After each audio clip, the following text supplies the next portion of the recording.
உங்க லெவலுக்கு வேலை செய்யுங்கடா. என் சக்திக்கு மீறின ப்ராஜெக்ட்னு சொல்லிட்டு அப்படியே ஓடிடு. நான் உனக்கு 5 இல்லைன்னா 10 தரேன். இல்ல என்னடா பண்ணுவ? ஏண்டா வெள்ள பண்ணி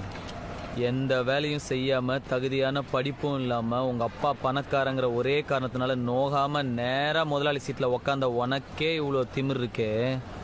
அப்பா அம்மா கஷ்டப்பட்டு ஸ்கூலுக்கு டொனேஷன் கட்டி எல்கேஜிலேருந்து 10வது வரைக்கும் ஃபெயில் ஆகாமல் படித்து 10வதுல ஈஸியான குரூப் எல்லாம் விட்டுட்டு இந்த குரூப் எடுத்தால் தான் இன்ஜினியர் ஆக முடியும்னு கஷ்டமான குரூப்பாக எடுத்து ஃபிசிக்ஸ்க்கு ஒரு டியூஷன், கெமிஸ்ட்ரிக்கு ஒரு டியூஷன், மேக்ஸுக்கு ஒரு டியூஷன் ரோடா அலைஞ்சு அதுக்கு ஃபீஸ் கட்ட பெற்றவங்கள வேற ரோடா அலைய விட்டு பப்ளிக் எக்ஸாமில் பாஸ் ஆகிறதுக்கு நைட்டெல்லாம் ஃப்ளாஸ்கில் டீ வச்சு படித்து காலையில் அலாரம் வச்சு எந்திரிச்சு படித்து அதில் வாங்குற மார்க்லாம் பத்தாம டிஎன்பிசி எக்ஸாமுக்கு வேற தனியாக ஒரு 2 மாதம் உட்காந்து படித்து அதில் வாங்குற கட் ஆஃப் மார்க் யூஸ்லெஸ்ஸாக போய் அம்மா நகைய அடமா வச்சு காலேஜ்ல சீட்டு வாங்கி ஃபர்ஸ்ட் இயர்ல இருந்து 4th இயர் வரைக்கும் வச்ச அரியர்லாம் 4th இயர்ல மொத்தமா கிளியர் பண்ணி இந்த சொசைட்டிக்குள்ள நுழைஞ்சா இந்த சொசைட்டி என்ன வேலை இல்லைன்னு செருப்பால அடிச்சு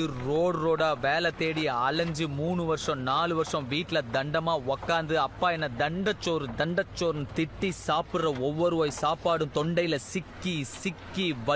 வலிச்சு இறங்கி எவனோ ஒரு புண்ணியவான் கடைசியில ஒரு நல்ல மனுஷன் எனக்கு வேலை கொடுத்து அதையும் பிடிக்க நினைக்கிற உன்ன மாதிரி ஒரு புறம்போக்கெல்லாம் சமாளி இன்னைக்கு முன்னாடி நின்னு பேசிக்கிட்டு இருக்கிற வேலையில்லா பட்டதாரி எனக்கு எவ்வளவு திமிரா இருக்கும்.